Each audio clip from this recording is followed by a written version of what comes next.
là khao này chỉ dương miên tụi mình là khao tròn mẹp nhóm vô khơi ra là khao này cứ chiaประเภท là khao để cho mình chẳng pi chỉ vật pi sừng cùm vậy để dân sờ lạnh đôi chia là khao pi đại dân sờ lạnh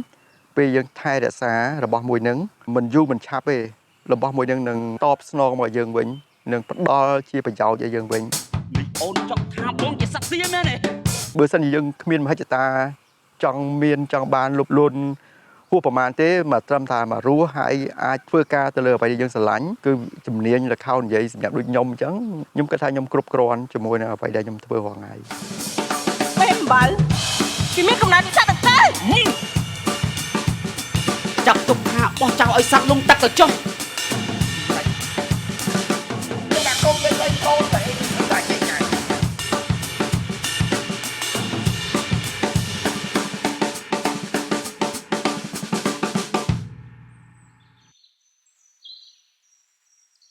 miệt xúa nhưng mà mua xuông sập hẹ chỉ nẹt đặc nòm là kháo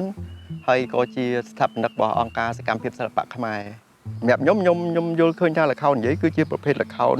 để cho mình chẳng pi chỉ vật pi sừng cùm là kháo nó cứ dương miên du đại hơi dương miên tăng pi chùm non là đi cùng bỏ bảng về khác dương mơ khơi chu này phiệp môi lơ chạ lên bàn ó bàn tay dương ở đâu thập muôn đường ban show đường muối muôn đường ban tôi dạy phim muối ta miền để nát class show room thưa ấy class vậy để nhâm thưa cả lò máu cứ dân trời ca sầm khán cứ miền thì mới cứ cá chơi rướng nè cá chơi túa hay nâng chơi nè stage design lighting design costume design hay nâng tích tạng đấy có chơi cái lại sầm khăn đấy bữa bắt khang nam muối cứ vì ở chạy hay chip sẽ cứ tua luôn ấy to vào nông sạch đường muối cứ tua nó cứ tới là trăm pro thời vất hát rehearsal ở bàn trơn rồi còn vô pi tua luôn ảnh vậy còn ai bầm ra từ lừa tua để con lên nơi nông sách riêng đểផលិតករគាត់ចង់បាន anh mình promទទួលលុយនេះទៀតទេអញសុកចិត្តឲ្យវងតកោអញនេះស្លាប់ទៅចុះដើម្បីសេចក្តីយុត្តិធម៌នេះបានផ្ទុះឡើង là khao vậy cứ chỉ ประเภท là khao មួយដែលធ្វើឲ្យសភៅដែលស្លាប់ឲ្យរស់ឡើងវិញហើយមានជីវិតពេលខ្លះសភៅចាស់តូចហើយតម្លៃថោកប៉ុន្តែពេលដែលយើងយកសភៅដែលងាប់គេទុកចោលហ្នឹងហើយយើងយកមកតម្លើងធ្វើជាទូនីតិភាពធ្វើឲ្យសភៅហ្នឹងរស់រវើក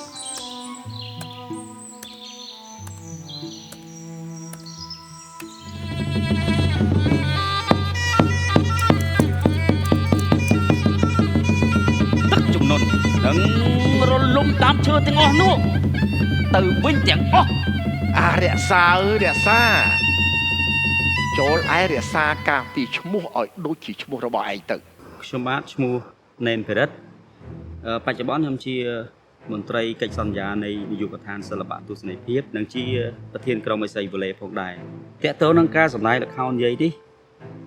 គឺពិបាកទី1វាអត់ដូចភាពយន្តទេសម្រាប់ខ្ញុំក្នុងនាមជាសិល្បករល្ខោននិយាយហើយក៏ជាអ្នកដឹកនាំរឿងក៏ជាអ្នកដឹកនាំក្រុមដឹកនាំបងប្អូនធ្វើកម្មវិធីតាក់ទងល្ខោននិយាយនេះច្រើនល្ខោននិយាយនេះអត់ស្រួលទេយើងមើលទៅថាគ្រាន់តែទិញប្រូឲ្យចាំការទន្ទិញប្រូនេះហើយគឺជាកត្តាសំខាន់របស់ទម្រង់មួយនេះពីព្រោះល្ខោននិយាយគឺជាទម្រង់សិល្បៈដែលយកពាក្យសម្ដីជាធំបូករួមនឹងកាយវិការសម្ដែងរបស់សួរថាតើស្នាដៃមួយចំណាយពេលទេបើសិនជាស្នាដៃដែលធ្វើជាមួយនឹងក្រសួងឬក៏ជាមួយនឹងយុវដ្ឋានអីមួយស្នាដៃយើងហាត់អត់ក្រោម3ខែទេអញ្ចឹងពិបាកមែនទែនយើងចំណាយពេលទី1យើងត្រូវចាំប្រូទី2កាយវិការទី3ទឹកមុខរិទ្ធល្ខោនឌីសុងល្ខោននេះសំខាន់ណាស់ទៀតទៅសម្បត្តិ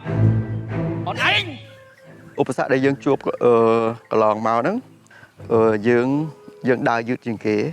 ដើរយឺតជាងប្រទេសដែលនៅជុំវិញយើងកាលពី15ឆ្នាំមុនខ្ញុំមើលឃើញថាកាលនោះយើងមានសិល្បករយើងមានគ្រូយើងមានអ្នកជំនាញយើងមានអីយើងជុំគ្នាយើងបង្កើតទស្សនីយភាពល្អយើងមានធនធានគ្រប់គ្រាន់ទាំងអ្នកបច្ចេកទេសទាំងពីតួសម្ដែងទាំងពីទីតាំងដូចជាឆាកដូចអីយើងមានច្រើនអញ្ចឹងដល់ពេលឥឡូវនេះខ្ញុំមើលឃើញថាពេលដែលខ្ញុំចង់ធ្វើ លខោនម្ដងគឺយើងហាក់បីដូចជាពិបាកយ៉ាងម៉េចពិបាកតាំងពីទីតាំងពិបាកតាំងពីរោតួខ្វះធនធានតាក់ទងនឹងបច្ចេកទេសសិស្សរងថ្ងៃតាមខ្ញុំដឹងគឺអត់មានសិស្សចូលរៀនទេក្នុងឆ្នាំ2024ហ្នឹងគឺផ្នែកលខោននិយាយហ្នឹងដូចជាអត់មានទេហើយមានរងថ្ងៃសល់ហ្នឹងក៏មានតិចទៀតអញ្ចឹងប្រឈមនឹងការបាត់ហើយអ្វីដែលសំខាន់មួយទៀតគឺថវិកាថវិកាក៏មិនសូវជាមានដែរយើងធ្វើម្ដងគឺយើងពិបាកនឹងរកជំនួយដើម្បីមកបង្កើតស្នាដៃហ្នឹងគឺយើងពិបាកមែនតើប៉ុន្តែចូលយ៉ាងណាក៏ដោយក៏យើងនៅព្យាយាមធ្វើឲ្យតម្រង់មួយនឹងនៅរស់មិនឲ្យបាត់បង់ណា ប្រហែលឆ្នាំមុនខ្ញុំគិតថាខ្ញុំធ្លាប់និយាយថាល្ខោននិយាយនឹងស្លាប់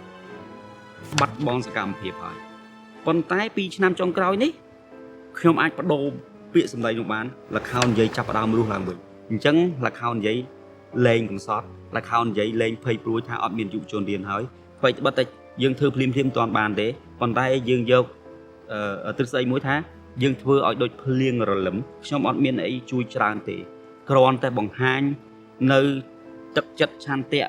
ពេលវេលាដែលពួកខ្ញុំអាចធ្វើបានពួកខ្ញុំធ្វើតាមរយៈអិសីវលេគឺទិសដៅតែមួយទេគឺចង់ថែរក្សាការពារនៅទម្រង់សិល្បៈនេះ3ឆ្នាំទៅមុខទៀតខ្ញុំជឿថានឹងមានកូនសិស្សយុវជនចូលទៅរៀននោះហើយគឺជាធនធានដែលយើងចង់បាននោះហើយគឺអ្វីដែលខ្ញុំធ្វើរាល់ថ្ងៃជាមួយអិសីវលេនេះគឺចង់បាន